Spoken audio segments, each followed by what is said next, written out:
복의 근원은 하나님이시죠. 복의 주체이신 하나님께서 택하신 백성 이스라엘은 복을 받은 자들이다라고 분명하게 하나님이 말씀하셨습니다. 그러므로 이스라엘을 저주하는 것은 복을 주신 하나님을 거스르는 것이 됩니다. 모압 평지에 이스라엘 백성이 이렇게 모여 있는 것을 보고 모압 왕 발락은 두려워했죠.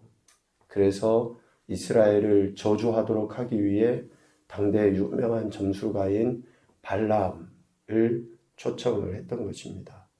그래서 이스라엘을 저주하도록. 그러니까 발락은 모르고 그런 거예요. 이스라엘이 참 두려운 존재죠. 숫자적으로도 많아 보이고 또 자기들이 지금까지 이렇게 지내온 과정을 보고 듣고 하는 것으로 인해서 모압을, 즉 발락 자신을 해할 그런 존재로 이해했기 때문에 두려웠던 것은 사실이겠죠. 그러나 점술가라고 하는, 또 하나님을 안다고 하는 발람은 어떻습니까? 그 발락의 요구에 거절을 못해요. 거절하는 것처럼 보이지만 그 이면에는 철저하게 세속적인 욕망이 자리 잡고 있었던 거죠. 그래서 저주해 달라고 하는 그 부탁을 거절을 못합니다. 하나님으로부터 이스라엘은 하나님의 복을 받은 자들이다 라고 하는 그런 분명한 말씀을 들었음에도 불구하고 발락의 요구에 응하게 되죠. 우리의 어리석은 선택들을 할 수 있어요. 그런데 하나님은 또 기회를 주시죠. 가는 도중에 나귀의 입을 통해, 나귀의 행동들을 통해, 초자연적인 이러한 현상들을 통해서도 하나님은 기회를 주십니다. 우리에게 다닥치는 소위 말하는 어려운 일들, 또 불편한 상황들, 이것은 불편하고 어려우라고 하나님 우리에게 주신 게 아니에요. 미안하지만 지금 내가 뭔가 하나님의 뜻에 위배되고 있다라는 것을 반대로 나타내 보여줘요. 여러분 천천히 잘 생각을 해보십시오. 지금 우리 상황에 일어나고 있는 이러한 내가 생각한 대로 내 뜻대로 되지 않는, 내가 계획한 대로 뭔가 이루어지지 않는, 자녀도 그렇고 일도 그렇고 환경도 그렇고 여러 가지가 다 그럴 수 있어요. 그것은 다른 누구의 문제가 아니라 지금 내가 뭔가 하나님 앞에 좀 어긋난 부분이 있는 것을 깨닫게 하기 위해서 하나님은 남편이나 아내나 자녀들이나 일이나 직장이나 상황이나 환경을 도구로 쓰신 거예요. 나귀와 같이. 그 도구로 쓰셔서 지금 나를 깨닫게 하시기 위함이다 라는 거죠. 발락의 요구에 응해서 이스라엘을 저주하기 위해 길을 떠난 발람에게 하나님이 그렇게 초자연적인 현상을 도구로 쓰셔서 발람을 깨우치려 하시는 거죠. 결국 목숨은 부지하게 됩니다. 하나님의 은혜로. 그런데 민수기 23장 19절에 이야기하는 것처럼 우리가 너무 잘 알고 있는 말씀이죠. 19장 말씀, 19, 20절 말씀, 23장 같이 읽어봅시다. 20절까지 2절 시작. 하나님은 사람이 아니시니 거짓말을 하지 않으시고 인생이 아니시니 후회가 없으시도다. 어찌 그 말씀하신 바를 행하지 않으시며 하신 말씀을 실행하지 않으시랴. 내가 축복할 것을 받았으니 그가 내 주신 복을 내가 돌이키지 않으리라. 아멘. 우리가 이 말씀 다 함성도 하고 여러 가지들 합니다. 그런데 여러분, 하나님의 말씀에 변함이 없는 거예요. 하나님 말씀에. 언젠가도 이야기했죠. 우리가 기도할 때 내 안에 드는 감정이 하나님께서 반드시 응답하신다가 아니에요, 여러분. 내 안에 뭔가 하나님이 해주시겠다라고 하는 것에 대한 감정에 하나님이 변하시지 않는다가 아닙니다. 기록되어져 있는 하나님의 말씀의 변화가 없는 거예요. 실질적으로 오늘 우리 삶에서는 내가 기도하니까 또 내게 어떤 감동이 들었으니까 가 아닙니다. 이미 이스라엘 백성에게 하시겠다고 하신 그 하나님의 말씀, 또 기록되어져 있는 그 하나님의 말씀에 대한 불변을 이야기하시는 거죠. 이렇게 하나님께서 축복하신 것, 이스라엘에 대해서 축복하신 것은 절대로 발람이 아무리 점수가고 아무리 뛰어나고 자기가 아무리 은혜를 경험했다 할지라도 돌이킬 수가 없어요. 하나님이 그렇게 하시겠다라고 분명하게 말씀하셨기 때문에 그렇습니다. 왜 그러는가? 23장 21절 말씀 봐보세요. 야곱의 허물을 보지 아니하시며 이스라엘의 반역을 보지 아니하시는도다. 왜 이스라엘의 야곱에게 허물이 없습니까? 있잖아요. 왜 이스라엘이 반역한 게 없어요? 있지 않습니까? 10번이나 하나님 원망하고 불평하고 그래서 돌고 돌아서 지금 이 상황에까지 왔잖아요. 그러니까 야곱의 반역도 있고 이스라엘의 반역도 있고 어리석음도 있고 불평도 있고 원망도 있어요. 그런데 21절 말씀은 하나님께서 그것을 보시지 않는다는 거예요. 자녀들의 허물이 왜 없어요? 정말 때로는 믿고 저거 진짜 내 뱃속에서 나온 거 맞아 할 정도로 정말 힘들고 어려울 때도 있잖아요. 자녀라고 안 힘듭니까? 그런데 뭐예요? 부모는 그게 보이지 않는 거예요. 그것을 마음에 두지 않는 거예요. 지금 하나님께서 이스라엘에 대해서 그렇게 보시는 거예요. 그러니까 이스라엘에게 대해 복 주셨다, 복 주셨다, 또 복 받았다라고 하는 것에 대해서 불변하다라는 거예요. 그들이 전혀 허물이 없어서가 아닙니다. 또 23절 말씀하잖아요. 이스라엘을 해할 복술이 없도다 하면서 이때 야곱과 이스라엘에 대하여 논할진대 하나님께서 행하신 일이 어찌 그리 크냐 하리로다. 어찌 그리 크냐. 그러니까 하나님께서 행하신 일보다 더 큰 일을 행할 리가 있다는 거예요, 없다는 거예요? 없다는 거예요. 이스라엘에 대해서 하나님보다 더 큰 일을 행할 그러한 신이, 그러한 이가 없다. 하나님께서 복 주신 민족인 야곱과 이스라엘을 해할 점술과 복술이 없다라는 거예요. 그러니 하나님께서 야곱의 허물도 보시지 않죠. 또 하나님이 이스라엘 야곱에게 행한 그 일보다 더 큰 일을 행할 리가 없다라는 거예요. 그래서 발람은 이스라엘을 저주할 수가 없어요. 하나님이 그렇게 행하셔버렸는데.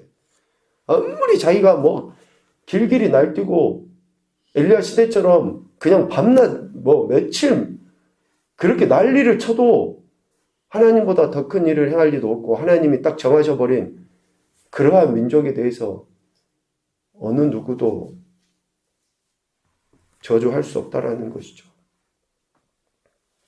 예수님 믿는 오늘 우리가 구원에 대한 그 가치와 또 세상 한가운데서 이러한 그 당당함의 은혜들을 좀 나타냈으면 좋겠습니다.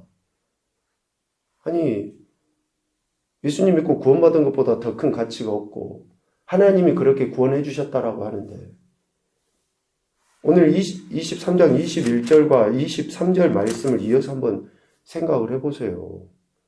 이렇게 엄청난 복을 받고 우리가 구원받은 사람들인데 아니 쪼잔하게 물질 같은 걸로 쪼잔하게 세상의 명예 같은 걸로 아니 세상에 아무리 금은보화가 가득 차고 많다 그래도 그것을 다 줘도 구원은 못 사는데 아니 왜 세상에 그런 세속적인 그런 가치에 매몰돼가지고 누차 이야기하는 돈이 필요 없다는 게 아니에요. 필요하지만 그것보다 더 중요한 것을 하나님이 우리에게 주셨잖아요. 저는 뉴스나 여러분들도 마찬가지겠습니다만은 목회자나 또 특별히 교회 직분자들이 일반 성도들도 그래서는 안 되지만 돈에 의해서 그 직분을 팔아버리고 그것으로 인해서 세상에 뉴스거리가 되는 것이 어쩌면 가장 하나님 앞에 불충한 것이 아닌가 그런 생각이 되어져요. 여러분, 오늘 발람의 이런 어리석은 행태들을 하나님께서는 어떻게 바꿔버리십니까? 3번이나 이스라엘을 축복하는 것으로 바꿔버려요. 그의 목적은 이스라엘을 저주하는 거였다니까요. 발락에 의해서, 발람은. 그런데 가는 곳곳마다 볼 때마다 이스라엘에 대해서 축복을 할 수밖에 없어요. 우리 예수님 믿는 사람들이 그런 사람들이 돼야 돼요. 남들이 우리를 비난하고 조롱하고 힐난하려고 해요. 그 사람들은 눈에 쌍불을 켜고 그렇게 해요. 어떻게 하면 허점을 찾을까? 어떻게 하면 예수님 믿는 사람들을 비난하고 조롱할까? 오직 그것에만 몰두하고 있다니까요. 그런데 우리를 볼 때마다 그들의 입에서 축복의 말이 나와야죠. 그것은 하나님께서 그들의 눈을 확 바꿔서 그렇게 해주는 게 아니에요. 미안하지만. 내가 당당하게 살아갈 때 그들의 눈이 변화되고 바뀌어져서 나타나는 거지. 여전히 우리가 그냥 빌빌거리고 살아가는데 하나님께서 그들의 눈을 헷가닥 바꿔줘가지고 우리를 축복한다? 여러분, 신앙의 원리를 우리가 위배해서는 안 되죠. 이스라엘을 저주하기보다는 오히려 이스라엘 3번이나 축복하게 됩니다. 발람은. 그런데 오늘 본문의 말씀을 봐보십시오. 여전히 자신의 감정에 이끌려 살아가는 발락의 모습을 보게 됩니다. 여전히. 10절에 발락이 발람에게 노하여 손뼉을 치며 말하되, 발락이 발람을 부른 이유가 뭡니까? 내 원수를 저주하라고 불렀는데 3번이나 축복을 해버렸잖아요. 여기에서 손뼉을 치며 라는 그 말은 화가 단단히 났다라는 것을 의미해요.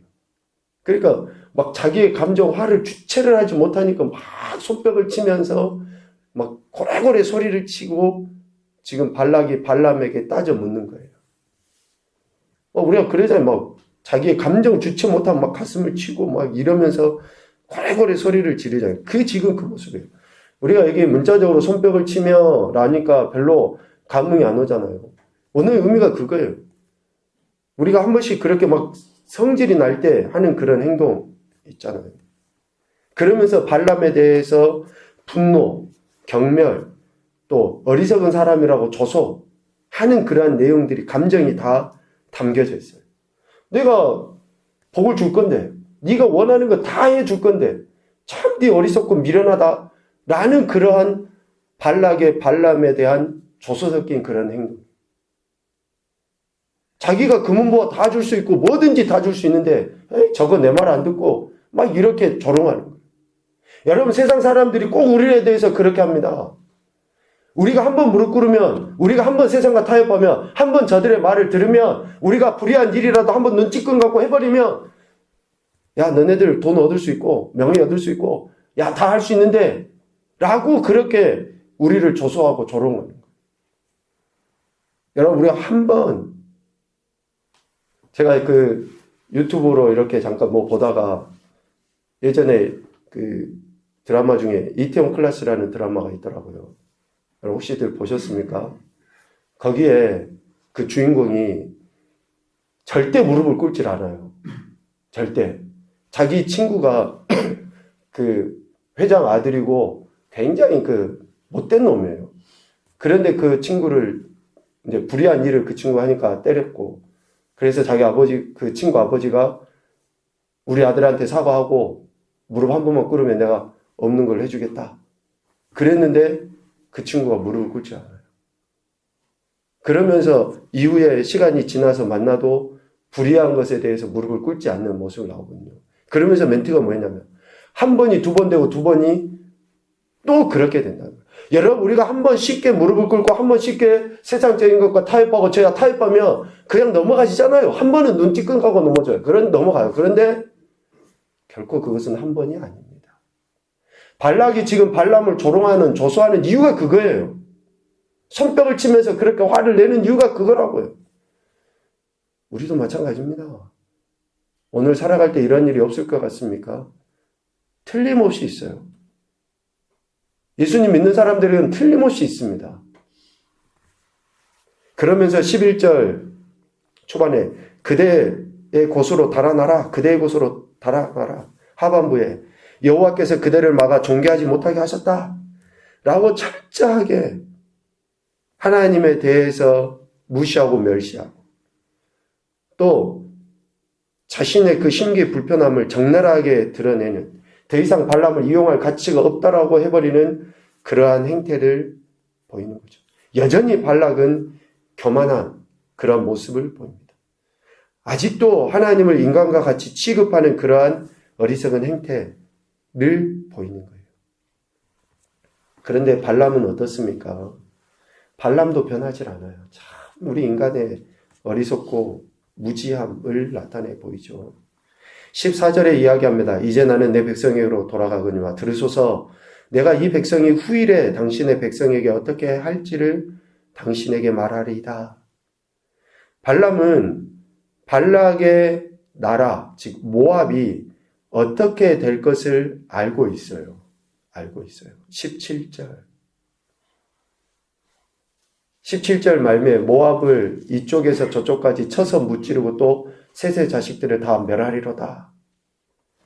하나님의 은혜로 이러한 깨달음을 얻게 된 거죠.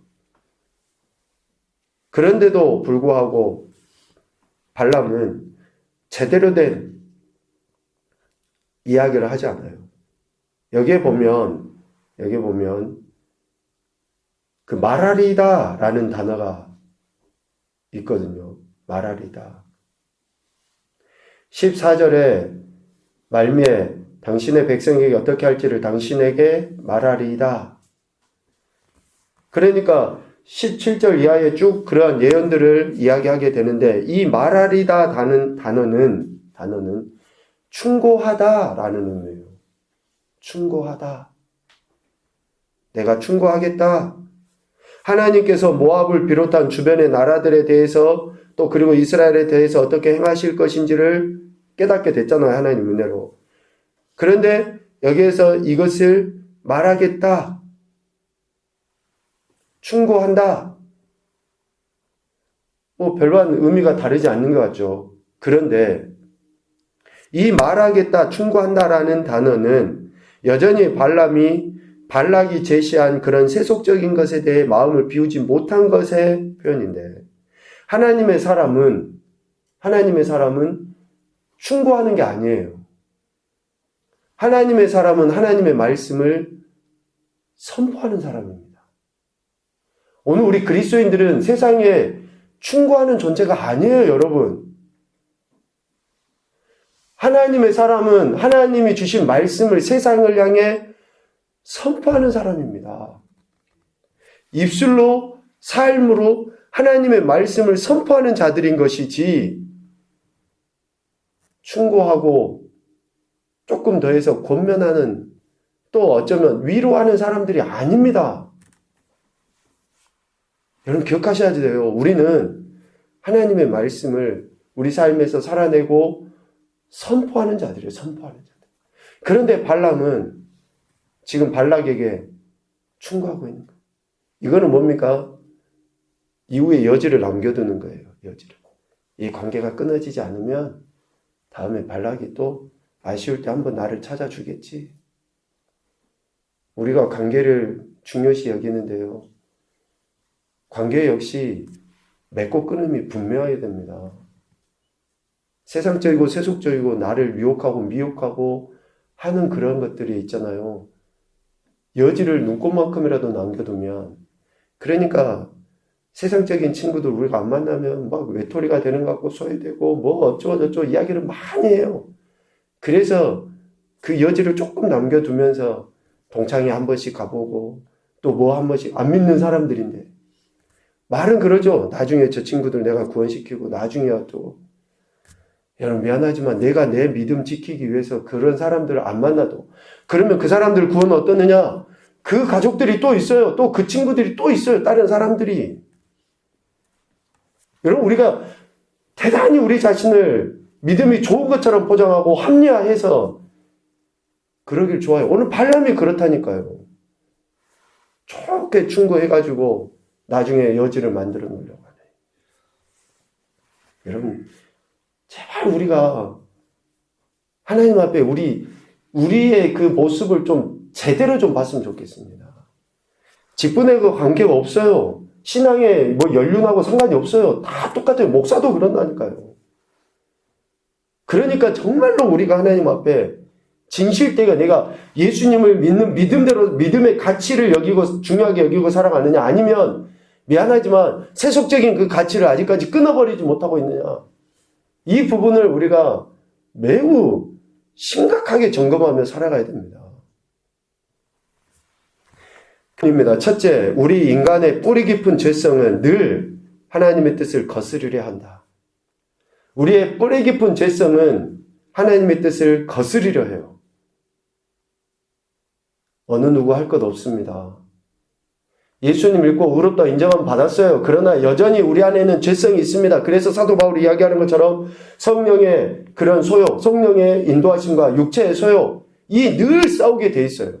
예수님 안 믿는 사람들은 육체의 소욕대로만 사는데, 예수님 믿는 사람들은 성령 하나님이 내주에 계심으로 인해서 이 두 가지가 늘 싸우게 돼 있습니다. 그래서 뿌리 깊은 죄성이, 육체의 소욕이 우리를 넘어뜨리려고 하는 거예요. 두 번째, 사실을 아는 것과 사실을 믿는 것과 그 사실대로 사는 것은 다르다. 사실을 알고 사실을 믿고 사실대로 사는 것은 다릅니다. 오늘 발람은 어떻습니까? 하나님 은혜로 사실을 알아요.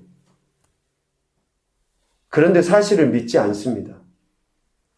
또 그것대로 살지도 않아요. 우리가 하나님 말씀 아는 것이 뭐가 중요합니까? 살지도 않는데. 하나님 말씀 뭐가 아는 게 뭐가 중요해요? 믿지도 않는데. 여러분 심각합니다. 지금 이 시대는. 세 번째, 하나님의 신실하심이 있기에 오늘 우리가 구원받을 수 있음을 기억하자. 하나님의 신실하심이 있기 때문에 우리가 구원받는 거죠. 결코 우리가 구원받을 만해서 구원받은 게 아닙니다. 그러니 구원의 가치보다 더 큰 것이 없다는 것을 늘 생각하면서 주어진 상황과 환경 속에 그 구원의 은혜를 나타내 보이는 인생이 되어야 되는 것이죠. 오늘 이 말씀을 우리가 교훈 삼아서 또 반면교사 삼아서 오직 구원해 주신 하나님 은혜 앞에 감사와 찬양과 영광을 올려드리시는 저 여러분의 신앙과 삶이 되시기를 주님의 이름으로 축복합니다. 아멘.